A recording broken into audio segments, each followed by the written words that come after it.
Hi, I'm Ray Boeville, and this is the Boeville and Newtown Railroad, or model railroad.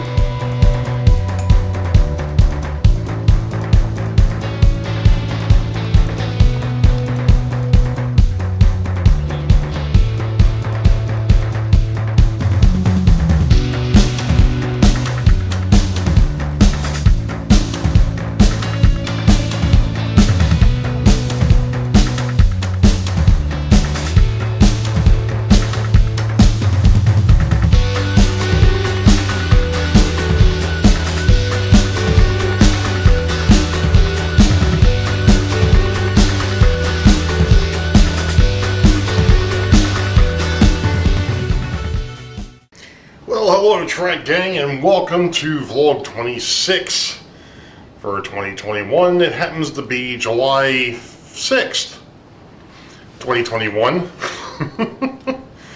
I want to start off here by bringing something to light that I happen to, let me back up a second. Let me back up. Because I just got finished running yet another op session on here, and I happen to think, which isn't usually a good thing. Usually when I start thinking, bad things happen, but that's beside the point. But I happen to think that, you know, you've been running for your through freights. You've been running unit trains, coal hoppers, tank cars, covered hoppers, gondolas, flat cars, stock cars, wood car, the cars for lumber, log cars and such, along with a wood chip car. Basically, very specific industries. Maybe with the exception of the gondolas on that through freight, but for the most part, very specific industries. So I got to thinking, and with the amount of box cars and uncovered short hoppers, the 2-bay hoppers that I've got, along with some of the other stuff, I started thinking, you know, you've really only got 2 unit trains per se, and that's the coal train and the chemical train, the tank cars. Everything else can be intermixed. Okay, true.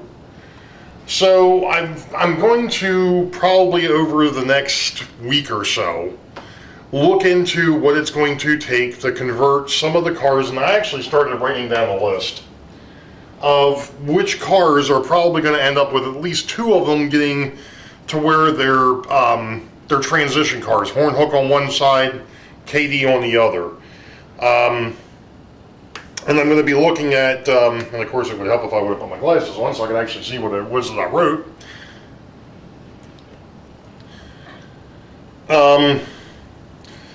2 flat cars, 2 bay hoppers of the cover type. Well, not the 2 bay hoppers, but the hopper cars, period. The covered hoppers. 2 of the stock cars and 2 special cars. What do I mean by special cars? Well, when I figured it out, I've got a total of 42 pieces of rolling stock that are not box cars, gondola cars, or 2-bay hoppers. I've also got a mix of different or unique cars. Case in point, I've got that one auto rack. I've got a bulkhead flat car. I've got the HMRs, which are the covered hoppers. So I've got those. So taking 1 or 2 of taking 2 of those and making them conversion cars or transition cars, it wouldn't be that hard. And I've still got I've got enough couplers to where I could do 8 more cars, which is all I need to do. And in reality, it's not even 8, it's actually 4 because I'm only doing one side. And that way I can start running mixed freights. Because one of the other things that I noticed, I kind of goofed up when I did the last op session. I actually ran a train that wasn't on the schedule. I actually ran one from the yard, from the Boeville yard to Richmond, and that wasn't supposed to be a train. So, okay, no big deal. And then later on, I ran a train north, which is a scheduled train, to go ahead and drop cars off at Harrisburg to be able to go to the Atlantic Copper and Brass, the RBC distribution, and then of course down the Boeville yard. So there's also 2 holes in the schedule that I think it's 2 holes in the schedule that I don't have a train scheduled for, that I left open purposely to shuffle the local cars back and forth. Well, if I go ahead and I do this to where I've only got the 2 unit trains and then everything else is a mixed freight, then I can do all sorts of unique shuffling of cars, and then I also don't have an open hole in the schedule anymore. There's actually freight scheduled. Instead of it being 2 back-to-back passenger trains, it would be the normal passenger run and then a freight run, and a passenger run and a freight run. That's how things are alternating right now. You've got your north and south passenger, then you have a north and south freight. Then you have a north and south passenger, a north and south freight, and it goes on and on and on like that. Not very prototypical, I'm sure. It's my railroad. It's the way I'm doing it. I get the job done. I get the traffic that I want across this railroad that makes it look like it should be viable, that makes it look like it exists for a reason. And that's the whole point. That's what we do this for. We want our railroads to exist for a reason. Make it look like it's a part of a much larger transportation system. That's what we're after. That's kind of what I've created here. Yeah, it's not 100% right, but it's mine. So anyway, a couple of the things actually came out of this this last run, and that is I'm probably getting really close to having to go through and do another full maintenance on a lot of the locomotives. This past op session was also a test of having the locals and the through freight locomotives split up, or at least having the cabooses split, and that worked very well. The operating session, let's see, I started it on, I think I started it either Friday night or Saturday, and I finished it up last night. I'd say probably put in maybe 4 or 5 hours a day, Saturday, Sunday, and Monday. So in 15 hours, I've completed a full operating session, and that included doing all the work down at Boeville Yard and all the switching over here at the Weichert Industrial. So every time I do this by myself, it gets a little bit better, it gets a little bit quicker. So, and of course, one of the other things that I was looking at too was the weigh bills, wanting to do weigh bills. Well, the problem that I ran into is that the software that I used years ago to actually make the weigh bills apparently over the years now is no longer viable. And the other one was in PDF format, and for whatever reason, every time I try to convert it to either Excel or Word, it doesn't come out the way it's supposed to. So I'm just going to have to sit there and I'll figure something out as far as that goes. I do have one locomotive and a couple of cars that are a couple pieces of rolling stock that I have to go back and fix. One of them happens to be the STS car, because I taken it from, Katie's back to horn hooks, and well, the one horn hook that's on there ain't worth a darn. That's coming off. That may end up being one of the transition cars. We'll see. But other than that, I'm going to stop here for a minute because I want to take you guys down to Boeville. I don't want to shake the camera too much, so we'll be back in a minute. Okay, so now we're down here at Boeville, and as you can see, everything is in place, and actually I've got my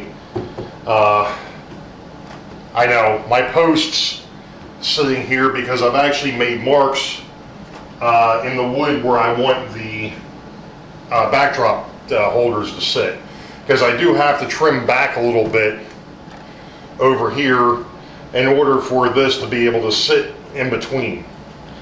The other thing is even after I cut this, I have to go ahead and make a mark on the plywood that's underneath so I can actually get it down to where it's going to be into one of the cross members. To which I just noticed that this one here is going to be almost like right on top of the son of a gun, so I may have to move it a little bit. But anyway, the other part of running an op session was to verify the work that I did with the pegs and the fix that I had to make over there, to make sure that everything was going to run past it without an issue.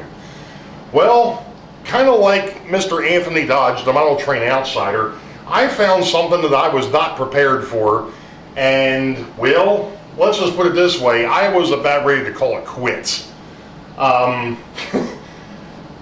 Unbeknownst to me, I had set up to where, when I run the passenger trains, Blackjack pulls a set of 5 Pennsylvania passenger cars, part of the Foltz Bailey Express. Well, I was trying to test out making sure that the post that I put in over here that's holding up this section wasn't going to interfere.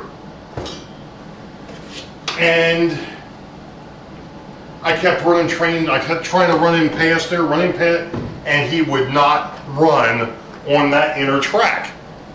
And I'm like, I know I've had him on there. Well, I finally got the locomotive to go across it, but then the cars wouldn't go across it. Well, and then I started looking at the schedule. And, well, every time that he's in the station, he's on the outermost track. He's never on the inner track. Sounds familiar, doesn't it? So what I did was, well, after I finished putting everything back together over there, because I had ripped out, a lot of the track and was sitting there looking at the alignment and making sure everything was engaged, and I pulled the cars off and made sure that they were engaged, the couplers, the whole 9 yards, everything was fine. They just did not like that inner corner. I'm still not 100% sure why, and it's the only train that has an issue across that corner. So it's like, okay, you're stuck to the outside, and that's the end of that. Eventually, I'll go back and I'll futz with it at some point, but like I said, Saturday night, I was, yeah. Let's just say, like I said, I was that close to saying, you know what? Anyway, along with everything else that's been going on, I'm not even going to go there. But yeah, there's been some other things going on, and there's been another development today. So, like I said, I'm not going to touch on that at the moment. We'll cross that bridge when we come to it, literally. Actually, no, it isn't. I made a mark over here, but that's not where it needs to be. Okay, never mind. I put marks down here, and now I know why. Anyway, so that kind of gets that taken care of. But other than that, and I know, and I do appreciate, and some folks had left me some comments when I was talking about putting this second deck together, when I made the rant about the Walthers turntable. I'm going to have to get a hold of some super glue. I don't have any. I'm going to have to get a hold of some, and I'm going to have to give that a shot. But we'll see what happens there. I'm going to stop here for a bit, and I'll figure out what I'm going to be doing next. But basically, we'll be back. Okay. So I'm going to be obviously ending vlog 26 here in a minute. I just wanted to go over a couple of things real quick. Let's see, where to start. Actually, I'm sitting here kind of at the big bench because I actually made some repairs. First off was the Denver and Rio Grande Western Cookie Box car. I finally went ahead and got couplers on it. I've got wheels on it. I had to make a bunch of modifications to this, and to a point I really wish I would have videoed this, but if I would have, it probably would have been an hour-long video just for the one car. And, well, we're not going to go there. So I'm going to just touch on what I did do.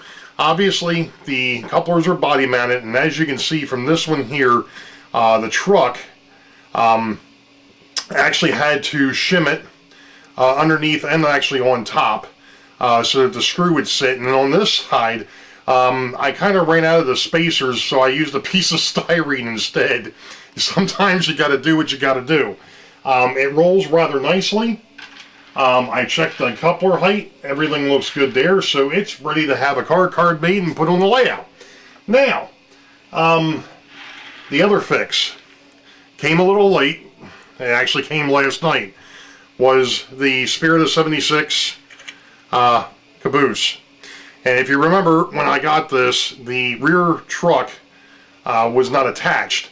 I haven't really gone and looked to see if I could find the little truck mounts for this. So what I ended up doing is I ended up finding that I had a screw with a large enough head to it that it would actually hold the couple. So what I did is I just drilled into the weight, put the screw through the truck, and put the thing back together, and it'll work. And I didn't have to modify the mounting hole for the truck, so if I ever decide to find the parts to actually fix it correctly, I don't have an issue. Now, one of the other things that's over here on the bench, sorry, was the log loader. Now, I messed around with this a little bit last night and actually found out that part of its issue was lack of use. And after just futzing with it, of course now it's not going to want to work at all because we've got the camera going. Of course, I would expect nothing less. Alright, don't make a liar out of me, dang it.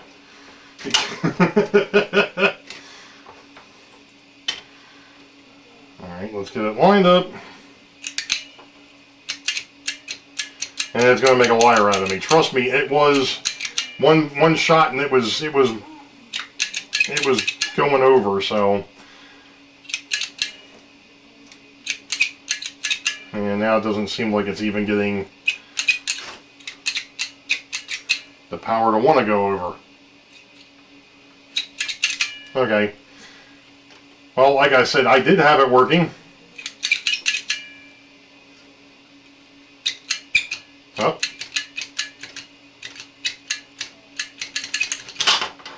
There we go. So it still needs to be, I think it just needs to be worked in a little bit. Probably from setting is probably the issue that it's having. So it's not a huge deal. I'll play around with it some more. I don't need it right this second, but I have an idea for that. Anyway, we did talk about the fact that I found issues with some rolling stock in a locomotive. And I'm actually going to go through and do some work on the locomotives anyways. I'm at that point that I need to do locomotive maintenance. I think the issue with this car, and if you can even see it here, I think it's sitting too low. So I probably need to change the coupler height on the one side here.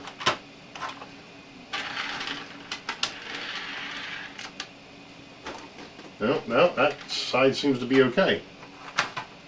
I do know that this thing was having issues. That's what the issue is this side. This side's too high. So I gotta drop it down some. Okay, now I know what the problem is. The locomotive, this is the one of the Pennsylvania F7s, Tyco F7s. It's not running correctly. So that's the reason why it's over here. And I mentioned this in the video earlier. This guy has got an issue with one of the horn hooks. It's this one. It's not going back and forth like it's supposed to. So I'm going to take it apart and see if I can't figure out what's going on with it. But I may end up going ahead and just converting it back to KDs. Because of what I talked about earlier in the video, of changing things around instead of doing through freights and such, actually going ahead and changing, you know, how I move freight on the railroad now that I've got things somewhat working. So stick around for vlog 27. That'll be the next one up. That one may not come out until the 1st of August or somewhere thereabouts. I've got some things coming up that I need to do, and you know, I'm going to probably be off the air for a little bit. In fact, and we'll make sure that there's another video put up, but Rick and I are going to swap for the end of the month. He's actually taking my place for Sidetrack Sunday, so you'll have to look out for updates from the Foltz Bailey Railroad for that. But that's basically all I've got for right now, so you all know the deal. Wait for the highball, green tracks ahead. We'll catch you all next time. Be safe, God bless. We'll see ya.